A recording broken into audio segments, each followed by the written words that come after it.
নমস্কার, কেমন আছো সবাই? আশা করছি ভালো আছো। আমিও ভালো আছি। তা নতুন একটা ব্লগে তোমাদের স্বাগত জানাই। দেখো আজকে কি রান্না হচ্ছে। আজকে তো মাছ আনলাম বাজার থেকে। মাছ এনে ভালো করে ধুয়ে জল ঝরিয়ে পরিষ্কার করে নিলাম। এখনই রান্না করব। আজকে কি দিয়ে রান্না করব? ঘট কচু দিয়ে। দেখো এবারে এতে হলুদ দিয়ে দিলাম, লবণ দিয়ে দিলাম। এখন একটু লঙ্কার গুঁড়ি দিয়ে দিই। মাছটা ভালো করে ভেজে নেব। দেখো কড়াইতে তো তেল বসিয়ে দিছি গরম হওয়ার জন্য। গরম হলে মাছটা ভাজবো।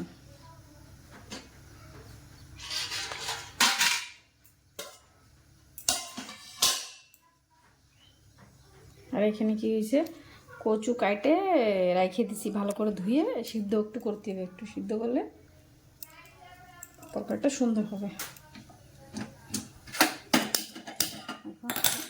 সিদ্ধ বসে দিই একটু, এদিকে হয়ে যাবে, তাহলে ফটাফট হয়ে যাবে আর কি। সিদ্ধ বসে দিয়েছি। এদিকে কড়াইতে তেল দিয়ে দিলাম।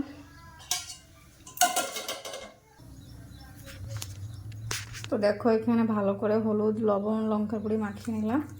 এদিকে তেল দিয়ে গরম হয়ে গেছে। তাহলে মাছ কড়া ছেড়ে দিয়ে আগে মাছ কড়া ভেজে নিই।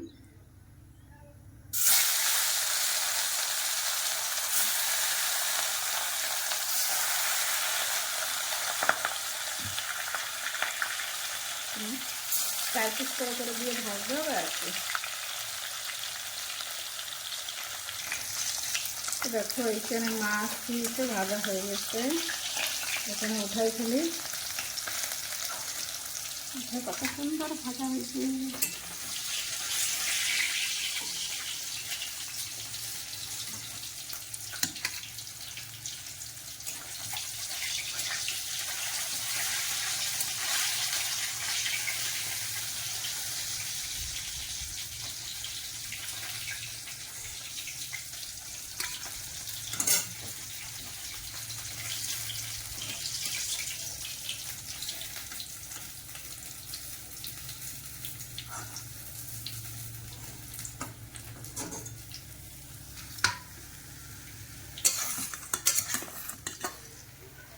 সবকটা ভেজে নিই তাহলে। তো দেখো মাছ তো সবগুলো ভাজা কমপ্লিট। এখন তরকারি করা হবে। এই যে মাছে যে ভাজা হয়েছে কড়াইতে তেল ছিল, আর একটু তেল দিয়ে স্টার্ট করে দিই। দেখো যারা বিনা মশলায় তরকারি খাইতে পছন্দ করো, ঘট কচুর তরকারি, টমেটো রসুন কাঁচা লঙ্কা, বাস। কেন কি রোজ রোজ মশলা খাওয়া ভালো না, তার জন্য বিনা মশলায় সবজি। এখন কি দেওয়া হবে, জিরা দিয়ে দিলাম।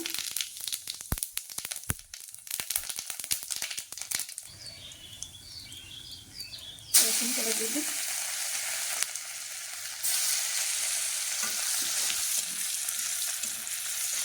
রসুন একটু লাল লাল হয়ে গেলে টমেটো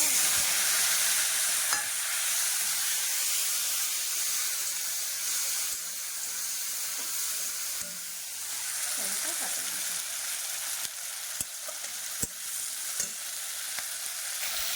তো দেখো এখানে কী দেওয়া হবে এখন, হলুদ গুঁড়ো,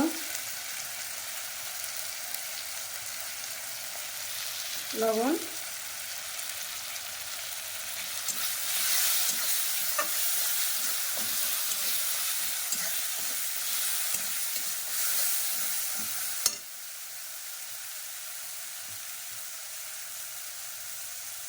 আর একটু লঙ্কার গুঁড়ো অল্প, এক চামচ, ছোটো চামচের এক চামচ, আর একটু কালারের জন্য দিতে হবে। কচু তো এখানে এটা ভাজা হয়ে গেল বহু সুন্দর করে। দেখো তেল ছেড়ে দিতে। এখন ওটা কচুটা দিয়ে দেবো।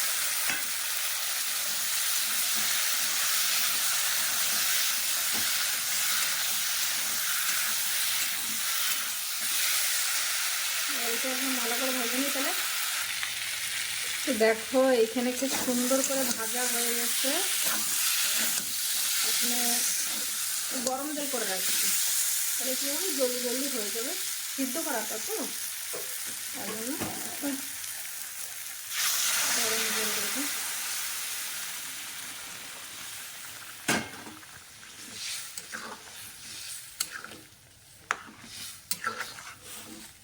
এখানে 10 মিনিট মতন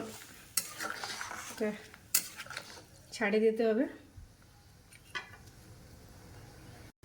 দেখো এইখানে কি হয়েছে, তরকারি ফুটে উঠছে। এখন কি দেবো, আমার ঘরে তৈরি স্পেশাল মশলা, স্পেশাল আমার ঘরে তৈরি করা।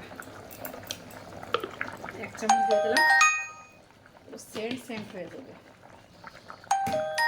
এখন তাহলে মাছ কটা দিয়ে দিই, মাছগুলো দিয়ে দিই এখন।